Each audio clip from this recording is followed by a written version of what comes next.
se han desarrollado conversaciones exploratorias con las FARC.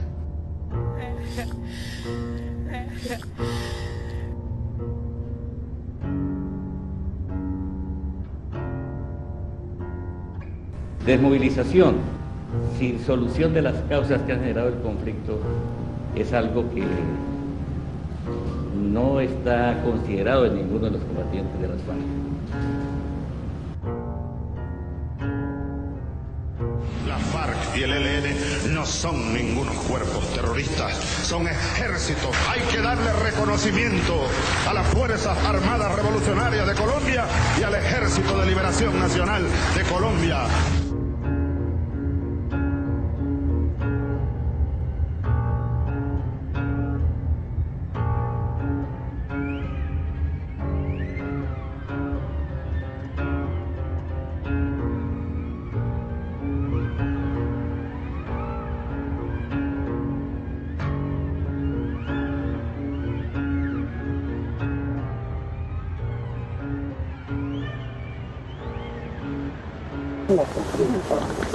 De Morales, venga, salga, así, tranquilo, saque sus cositas, tranquilo, que la cabeza de ahí, una cosita,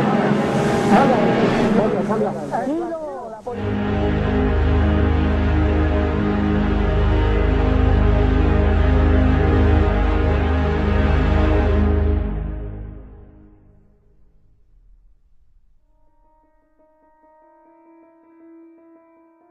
La guerra frontal contra el terrorismo que comenzó en 2002 bajo el gobierno de Álvaro Uribe tuvo como opositor al Polo Democrático, conformado por el Partido Comunista y los antiguos excombatientes del grupo terrorista M-19. El combate contra las FARC contó con un amplio apoyo ciudadano, mientras que los auxiliadores del terrorismo apoyados por Chávez clamaban por la salida negociada al conflicto, que en otras palabras significaba oxigenar al grupo terrorista para que se pudiera sentar con el gobierno a negociar las leyes, que es lo que ocurre hoy en día.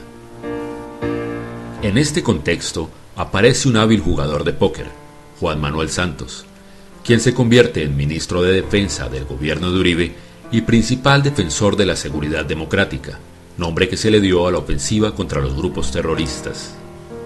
El hermano mayor de Juan Manuel Santos, Enrique Santos Calderón, es un periodista y activista político que ha estado siempre ligado a la izquierda marxista. Fue fundador y director de la revista Alternativa, que era el órgano difusor de las ideas del M-19. Conviene prestar atención a esto que dice Bernardo García, primer director de la revista. La tercera alternativa guerrillera opera tras una transición de pleitos. Consolidada bajo la dirección de Enrique Santos, tiene estrecha asesoría de Jaime Bateman. Juan Manuel Santos era un político camaleónico que no brillaba con luz propia, pero supo aprovechar la buena imagen y el apoyo popular de Álvaro Uribe para figurar. Así fue como se ganó la confianza de los electores y después de neutralizar con un escándalo muy publicitado al posible sucesor de Álvaro Uribe, Andrés Felipe Arias, este hábil jugador de póker se encaramó en el poder. Tenemos que decidir nosotros el rumbo que queremos seguir. Yo confío en Juan Manuel. Si él confía en Juan Manuel, nosotros también confiamos. Juan Manuel, presidente. ¡Únete! Presidente Uribe, gracias por el legado. Gracias por entregarme la posta. Gracias por ser el mejor presidente de Colombia. Millones de colombianos votarán el 30 de mayo para defender su legado. Tengo un compromiso con usted, presidente, y con el pueblo colombiano. No solo mantener, sino perfeccionar y, por supuesto, mejorar dicho legado para que la prosperidad sea una realidad de todos los colombianos. Una vez en el poder, Santos, como un caballo de Troya o como un virus informático, fue cambiando poco a poco su discurso y las políticas por las que fue elegido. En abril de 2010 le dice a Noemí Sanín que a las FARC no hay que cederles un solo milímetro en materia de seguridad. Juan Manuel Santos, en una de sus tantas jugadas, ya había iniciado negociaciones con las FARC de espaldas al país, así como ya en una ocasión había intentado junto con Raúl Reyes en 1997 hacer un pacto. Santos abogó por el despeje en 1997. Para que esta discusión pueda llevarse a cabo, el gobierno ordenaría el despeje de una zona del país previamente acordada. Quinto, en el momento en que el despeje sea verificado, habrá un cese inmediato de hostilidades. Observen la llamativa despedida de Santos a Raúl Reyes en el año 97. Muchísimas gracias y que mil éxitos.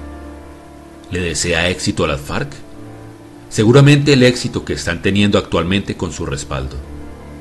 Una vez en la presidencia, Santos hizo un pacto con Chávez y rápidamente se olvidó que el santuario de las FARC es Venezuela.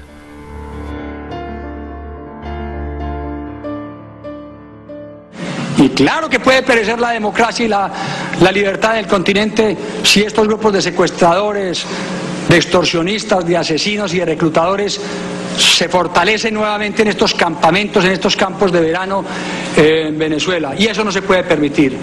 Por eso esa es la segunda solicitud. Y no creo que nadie se pueda negar. En septiembre de 2010, nombra al hijo de Samper como director de Justicia Transicional. Y en marzo, hace contactos con el juez prevaricador español Baltasar Garzón para recibir asesoría en materia de justicia. 2 meses después, convenientemente, la Corte Suprema invalida los computadores de Raúl Reyes, permitiendo así que los políticos y los activistas auxiliadores que aparecían ahí puedan circular sin órdenes de captura o investigaciones, y así interceder por las FARC en mesas de negociación con total impunidad. En junio de 2011 se aprueba la Ley de Víctimas, de la cual el colectivo de abogados Alvear Restrepo ha presentado a exterroristas como víctimas, sacando jugosas tajadas del dinero tributario de los colombianos. Juan Manuel Santos cambia el lenguaje y los atentados y masacres de las FARC se los atribuye a una ficticia y difusa mano negra. En este punto olvida rápidamente que se había hecho elegir bajo las políticas de Álvaro Uribe y de seguridad democrática, y emprende rápidamente un infame ataque contra el expresidente y sus colaboradores. Cuando se inicia la campaña al segundo cargo más importante de Colombia, la alcaldía de Bogotá, se lanzan candidatos inviables que le hacen contrapeso al candidato apoyado por Uribe, permitiendo así que un exterrorista sea elegido, y los candidatos distractores son de inmediato nombrados en puestos públicos de la Unidad Nacional. En junio de 2012 se hace un marco legal para la paz, en donde pueden quedar impunes los delitos cometidos por los terroristas de las FARC con la ilusoria idea de reconciliación, como si la paz consistiera en premiar el crimen. Y al mismo tiempo se hace una escandalosa reforma a la justicia en donde se le concedía impunidad a funcionarios estatales, que son los que están retorciendo las leyes para poder sacar victoriosos en cargos públicos a los cabecillas y auxiliadores de las FARC. Esta segunda reforma no pasó inadvertida y generó un grave escándalo. Un mes más tarde, los auxiliadores de las FARC, envalentonados con todos los beneficios concedidos por Santos a los terroristas, incitan a los indios del Cauca a retomar el terreno perdido por las FARC bajo la excusa de no querer más guerra en territorios sagrados. ¿No le da vergüenza estar defendiendo un territorio que no le pertenece? ¿No le da vergüenza?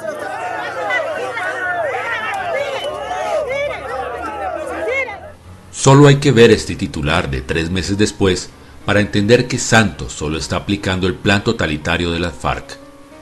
Un mes después, Juan Manuel Santos dice ante el mundo que va a premiar a las FARC dándoles espacio político. Y conversemos a ver cómo hacemos esa transición para que ustedes puedan dejar sus armas, incorporarse a la vida civil y hacer política. Sería bueno que los colombianos y Santos tomaran ejemplo de las verdaderas democracias y no llamaran paz al premio de los crímenes. El gobierno de España no negociará nunca con los terroristas.